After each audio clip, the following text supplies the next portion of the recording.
வணக்கம். Malabar Kerala ayurvedic centre கோத்தகுமனிங் Shah அலாமை சேர்ந்த நான் இன்றைக்கு என் பதிவு என்னவென்று சொன்னால், நிறைய பேர் சக்கரை நோயால் ரொம்ப அவஸ்தைப்படுகின்றீர்கள். இரவில் பாத எரிச்சல், குத்துதல், இப்படி நித்திரையா இருக்கும் பொழுது கால் இழுக்கிறது, வாதம். இன்றைக்கு நான் உங்களுக்கு ஒரு வழி சொல்ல போகின்றேன், ஒரு வைத்தியம். அந்த வைத்தியம் என்னவென்று சொன்னால், இப்படி ஒரு ஸ்டீமர்லேயோ அல்ல ஒரு பானையிலை நீங்க நல்லா கொதிக்க வைத்து இஞ்சி துண்டு, பாவக்காய், இதோட மஞ்சள் பொடி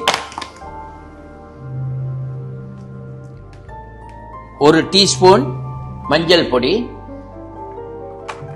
2 டீஸ்பூன் கல்லுப்பு,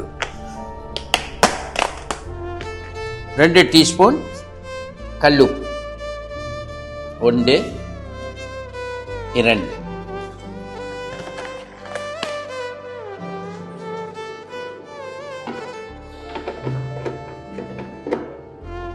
இதை மூடி நல்லா ஒரு 10 நிமிஷம் கொதிக்க விட்டு, அத்தனை இஞ்சி சாறும்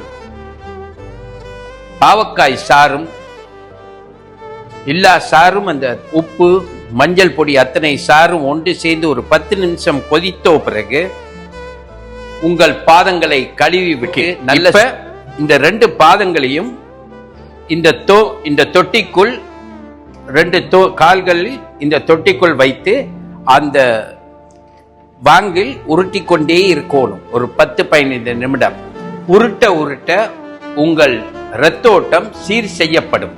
அதே நேரம் அந்த இரத்தத்திலும் உங்கள் கால் பாதத்திலையும் உள்ள டாக்ஸின் நச்சுக்கள் வெளியாகி பின்புறமாய் வெளியாக்கப்படும். வாரத்தில் கிழமையில் 2 நாள் இந்த சிகிச்சையை செய்து கொண்டு வந்தால் இந்த கால் நாளடைவில் சீர் செய்யப்படும். இதை தொடர்ந்து நீங்க செய்து வந்தால் எந்த ஒரு சக்கரை வியாதி உள்ளவங்களுக்கு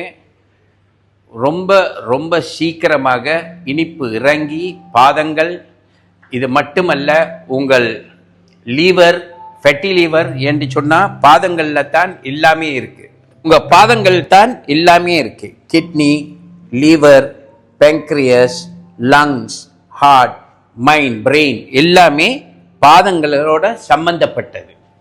இந்த சிகிச்சையை நீங்க தொடர்ந்து கிழமைக்கு 2 முறை செய்தால் எந்த ஒரு நோயும் வராது.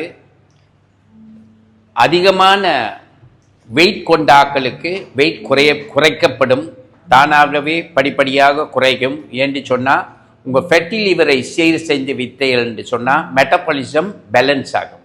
மெட்டபாலிசம் பேலன்ஸ் ஆகுனா நேரத்துக்கு நேரம் பசி எடுக்கும்.